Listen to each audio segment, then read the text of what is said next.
Hello guys, welcome back to my channel, the Royal Intelligence Academy. Now I am Dilshad Ali.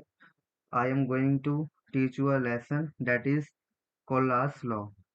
ठीक है ना, Collas Law of Independent Migration of Ions. तो उन्होंने बताया था कि जो कंडक्टेंस होती है ना, किसी भी इलेक्ट्रोलाइट की किसी भी सॉल्यूशन के अंदर, वो उनके आयंस के कारण होती है।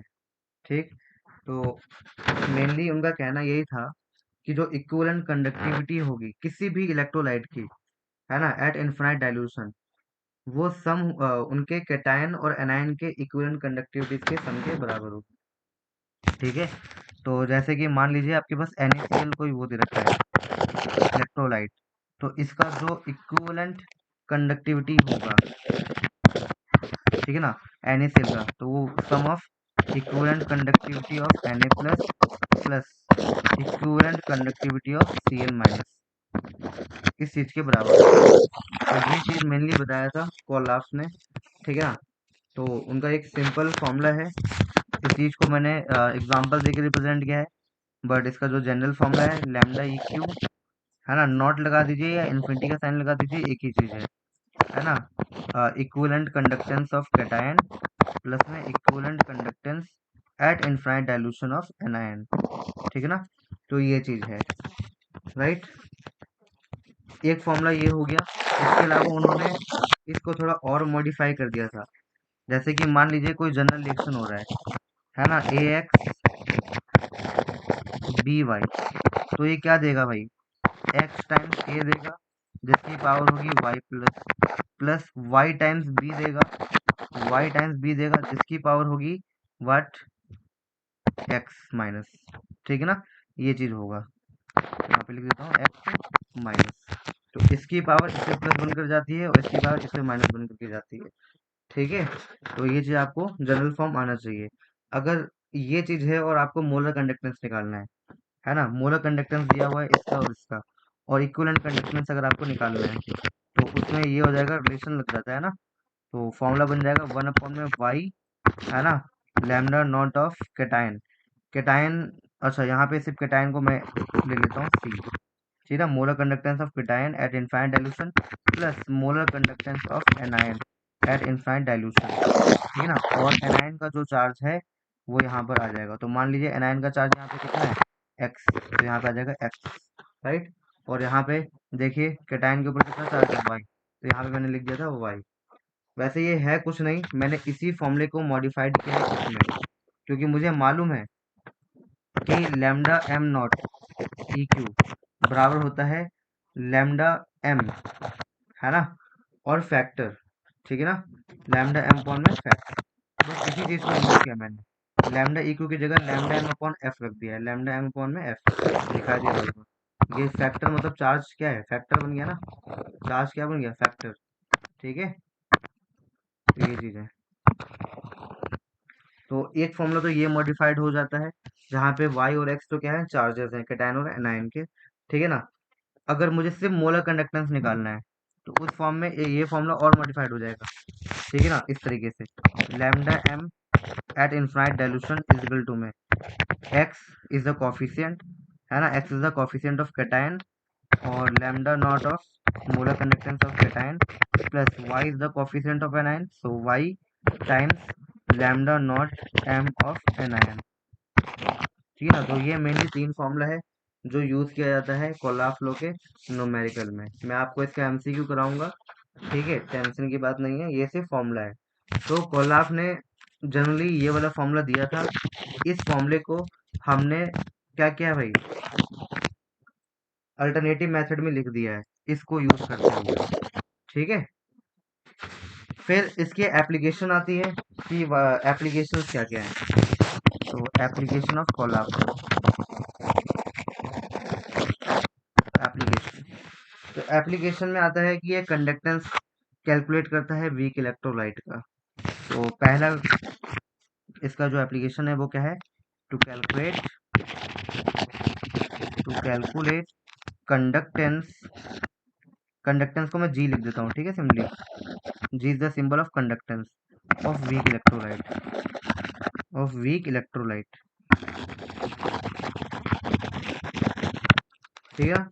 दूसरा क्या है, to calculate degree of dissociation, मतलब अल्फा कैलकुलेट करता है। देखो अल्फा कैलकुलेट करने का मैंने फॉर्मूला बताया था, लैम्डा इक्यू अपॉन में लैम्डा इक्यू एट इन्फिनाइट डाइल्यूशन, या फिर लैम्डा एम की फॉर्म में भी लिख सकता हूँ, लैम्डा इजकल टू में सॉरी अल्फा इजकल टू में lambda M at concentration C और lambda M at infinite dilution. तो ये दो फॉर्मूला है और ये दोनों फॉर्मूला अल्फा निकालने के लिए यूज किए जाते हैं। फिर तीसरा एप्लीकेशन इसका आता है टू कैलकुलेट डिग्री वो कहते हैं ना डिसोसिएशन कांस्टेंट किसी भी वीक एसिड का, उसको निकालने के लिए, तो टू कैलकुलेट के ए, है ना। इसको क्या कहते हैं, dissociation constant of weak electrolyte. तो डिसोसिएशन कांस्टेंट निकालने के लिए भी आता है, तो उसको हम लोग अस्वाल डाइल्यूशन लॉ में पढ़ चुके हैं पहले भी, है ना, क्लास 11 चैप्टर नंबर 7 इक्विलिब्रियम में। वहां पे ये फॉर्मूला पड़ा था के निकालने का, के इक्वल टू में सी अल्फा स्क्वायर अपॉन में 1 माइनस अल्फा। ठीक है ना, तो यहाँ से के निकाल सकते हैं अगर सी और अल्फा में मालूम हो। अगर एक बात ध्यान रखना, अगर अल्फा की वैल्यू लेस देन और इक्वल टू 5% है, तो अल्फा यहाँ पर नीचे 1 के कंपेयर में नेगलेक्ट हो जाएगा। तो फाइनली फॉर्मूला क्या बचेगा, के ए इजिकल टू में सी अल्फा स्क्वायर। तो अल्फा भी निकाल सकते हैं अंडर रूट के ए अपॉन सी। ठीक है ना, तो ये अक्वायर डाइल्यूशन लॉ यही फॉर्मूला था, अल्फा इक्वल टू में अंडर रूट के ए अपॉन सी। ठीक है, लास्ट एप्लीकेशन इसकी आती है सॉल्युबिलिटी और केएसपी में रिलेशन। ठीक है, तो देखो मैं बता रहा हूँ सिंपली क्या है हमारे पास, सॉल्युबिलिटी निकालना है, solubility of sparingly soluble salt.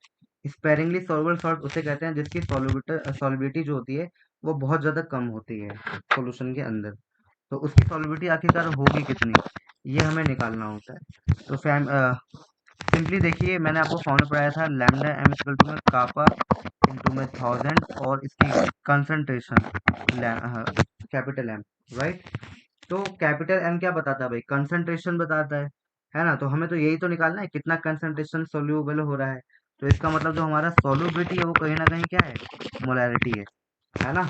जब हम बहुत ज़्यादा डाइल्यूट कर देंगे तब, है ना, तो बहुत ज़्यादा डाइल्यूट करेंगे तो लैम्डा एम को लैम्डा एम नॉट से रिप्रेजेंट करेंगे। ठीक है, तो जगह कापा इंटू में 1000 बाया एम को मैं किससे रिप्रेजेंट कर दूंगा, एस से। तो फाइनली एस का सॉल्युबिलिटी पता चल जाएगा एट इन्फिनाइट डाइल्यूशन, क्या हो जाएगा, कापा इंटू में 1000 बाया कंडक्टेंस, लिमिटिंग मोलर कंडक्टेंस कह सकते हो सिंपली इसको। ठीक है, तो ये फॉर्मूला यूज हो जाएगा सॉल्युबिलिटी के लिए। तो जब मैं बहुत ज़्यादा ही डाइल्यूट कर दूंगा, है ना, तो सॉल्युबिलिटी क्या होगी उसका ये फॉर्मूला है। ठीक है ना, तो फाइनली यहाँ पर ये खत्म हो जाता है, इतनी सी बात। ठीक, इसके बाद आपका आता है कि एक्स्ट्रा सॉर्ट है, बता देता हूँ मैं। याद रखना कभी भी किसी भी आयनिक की कंडक्टेंस उसके आयन्स के मोबिलिटी पे डिपेंड करती है। मतलब किसी की भी कंडक्टेंस आयन की उसके स्पीड या मोबिलिटी पे डिपेंड करती है। ठीक है ना। अब यहाँ से प्रोपोर्शनल का साइन हटाऊंगा तो एक कांस्टेंट आएगा, डेट इज एफ। ठीक है ना, डेट इज फ्राडे कांस्टेंट। और इस फ्राडे की वैल्यू तो बता रखा है मैंने फ्राडे लॉ में तुमको, 96500 कूलम। ठीक है ना। तो अगर मान लो मुझे कंडक्टेंस ऑफ एनायन निकालनी है, तो एफ और मोबिलिटी ऑफ एनायन। अगर मुझे कंडक्टेंस ऑफ कैटायन निकालना है, तो एफ मोबिलिटी ऑफ कैटायन। बात समझ में आ रही है ना, इस तरीके से हम लोग निकाल सकते हैं। ठीक है, इसके बाद क्या है हमारे पास, नेक्स्ट है ट्रांसपोर्ट नंबर। ठीक है ना, ये भी सब हेडिंग ही है। ट्रांसपोर्ट नंबर को हिट्रॉक्स नंबर भी कहते हैं, क्या कहते हैं, हिट्रॉक्स, HI सॉरी HITTR, हिट्टॉर्स है राइट, हिट्टॉर्स, है ना, हिट्टॉर्स नंबर। सिंपली इसको ट्रांसपोर्ट नंबर भी कहते हैं। याद है मैंने तुमको पढ़ाया था मोल फ्रैक्शन। मोल फ्रैक्शन कैसे निकाल लेते हैं हम लोग, जिसका मोल फ्रैक्शन निकालना है उसका मोल अपॉन में टोटल मोल। ठीक है ना, फिर मैंने बताया था मोल फ्रैक्शन को काई से प्रेजेंट करते हैं और काई ए प्लस काई बी 1 के बराबर होता है। तो यहाँ पे काई के जगह पर हम क्या निकालेंगे भाई, ट्रांसपोर्ट नंबर।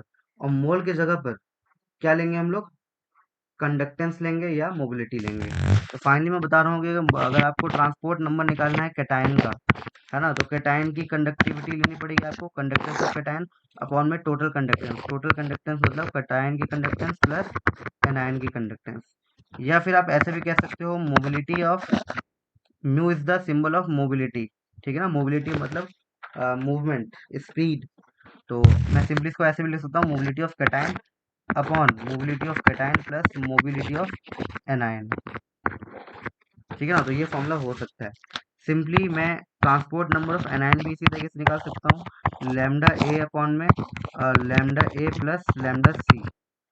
इसी तरीके से यहाँ भी हो सकता है म्यू ए अपॉन में mu A plus mu C. ठीक है ना, और यहाँ पे भी वही थोड़ी लगेगी मोल फ्रैक्शन वाली, कि कैटायन की ट्रांसपोर्ट नंबर और एनायन की ट्रांसपोर्ट नंबर का सम 1 के बराबर होता है। अगर आपको एक का मालूम है तो दूसरे का निकाल सकते हो 1 में से माइनस करके, है ना। मान लो मैंने कैटायन का निकाल लिया तो एनायन का निकालना है, तो 1 माइनस में ट्रांसपोर्ट नंबर ऑफ एनायन, इस तरीके से। ठीक है, तो ये ट्रांसपोर्ट नंबर है ना। ट्रांसपोर्ट नंबर का मतलब यही है कि कितना इलेक्ट्रोलाइट जो होगा, है ना, कैरिड किया जाएगा, मतलब जितने भी इलेक्ट्रोलाइट के आयन है सॉल्यूशन के अंदर, वो कितना तेजी से ट्रांसपोर्ट होंगे one point two another point. ठीक है ना, फ्लो होंगे। तो आयंस के फ्लो को जो वो कहते हैं ट्रांसपोर्ट, कहते हैं ट्रांसपोर्ट नंबर। तो कितना आयन फ्लो होगा, दैट इज ट्रांसपोर्ट नंबर।